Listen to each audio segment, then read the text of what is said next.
Hi there, Gemini. Thank you for joining me for your weekly forecast for week commencing the 10th of October. The Sun, Jupiter and Mercury, your ruler, continue collectively in the most uplifting and buoyant and outgoing part of your scope.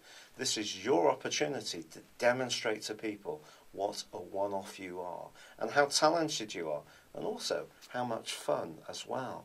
And with Mercury, your ruler, combining with Jupiter, the planet of expansion, through to the middle of the week, this runs on from last week, this can give you even greater exuberance and joie de vivre. It's up to you to really use it to the full. There is also, however, a great link between Mercury and Saturn in the second half of this week. Now, Saturn's been in your sector of relationships over the last near to year and a half.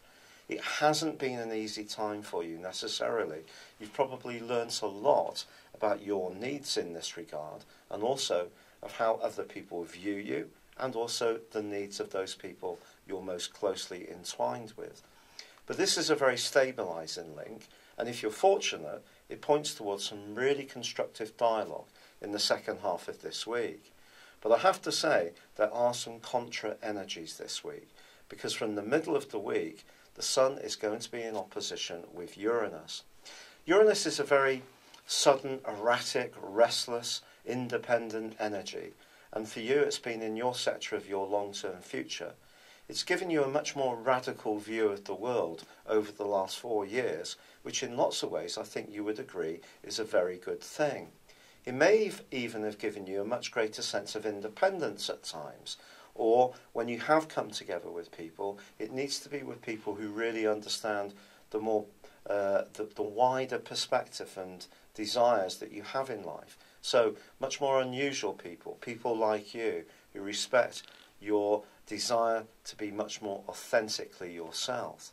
But with the Sun in opposition to Uranus, it could be that this more sociable element that surrounds your situation at the moment can suddenly bring someone dramatically into the heart of your world.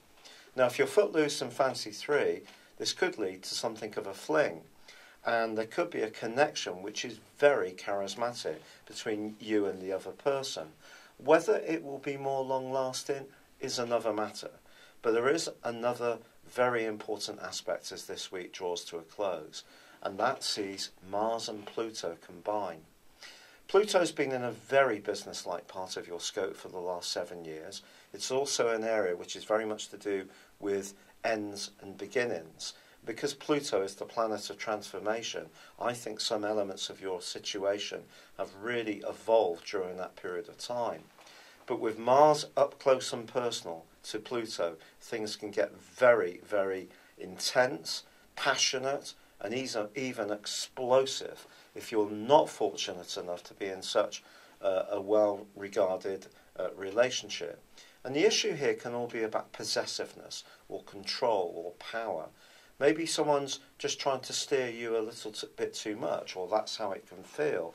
And if you do feel that your freedom is being compromised in any way, the full moon, which occurs on Sunday, which is embracing Uranus too, is going to see you speak out about it. You will not be able to keep that any sense of injustice within you. It has to come to the surface.